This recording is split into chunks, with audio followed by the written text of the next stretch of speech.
কিছু বলার জন্য একটা ঝোলে হাততালি আমরা সেগুলো শুধু এটার জন্যই কামনা কিন্তু যখন আনার দরকার আমি যাবো। ধন্যবাদ অভিধা।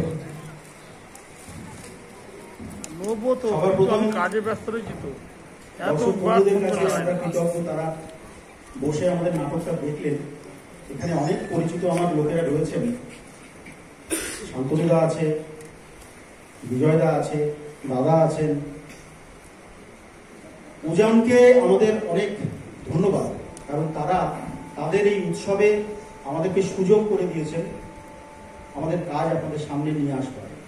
সেই জন্যে উজানকে আমাদের পক্ষ থেকে অনেক ধন্যবাদ, কৃতজ্ঞতা, অভিনন্দন। আমি বলবো যে আমাদের এই নাটকের নাটককার দীপ গুঞ্জন তারা রয়েছেন এখানে, তাদেরকে একটু মঞ্চে ডেকে নিতে চাই যদি আসো তোমরা। গুঞ্জন আছে, দীপদাও বোধহয় আছে, আর মেকআপ করছে। আচ্ছা, এই নাটকের আলো করেছে আমাদের জিতেন দাস। জিতেন, মঞ্চে এসো।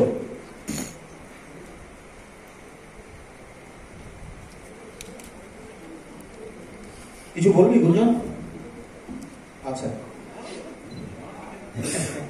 যাই হোক, আপনাদের কেমন লেগেছে নাটক যদি একটু বলেন। ভালো ভালো। আচ্ছা, ধন্যবাদ আপনাদের, আবারও ধন্যবাদ জানাই। এরপরে আরো দুটো নাটক আছে, ওদের নিজেদেরও নাটক আছে। সবাই ভালো থাকুন। উজানের দীর্ঘায়ু কামনা করে আমরা আজকের মতো বিদায় নিচ্ছি।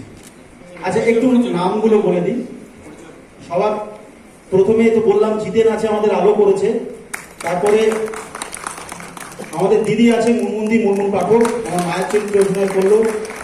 আমাদের সহকর্মী ব্যাকস্টেজের আর্টিস্ট ধীমান চক্রবর্তী, ভাস্কর কর, মালতীর চরিত্রে শ্রীতমা চ্যাটার্জি, আমার ওয়াইফের চরিত্রে স্বর্ণালী গুহ, কামাখ্যারঞ্জন বাদল সম্পদ, জীবনবাবু রতন দাস, এবং আমাদের প্রযোজনা নিয়ন্ত্রণ করেছেন মধুসূদন বসু।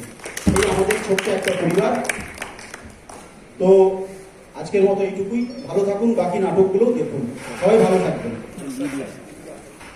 অসংখ্য ধন্যবাদ অভিধাকে। আমরা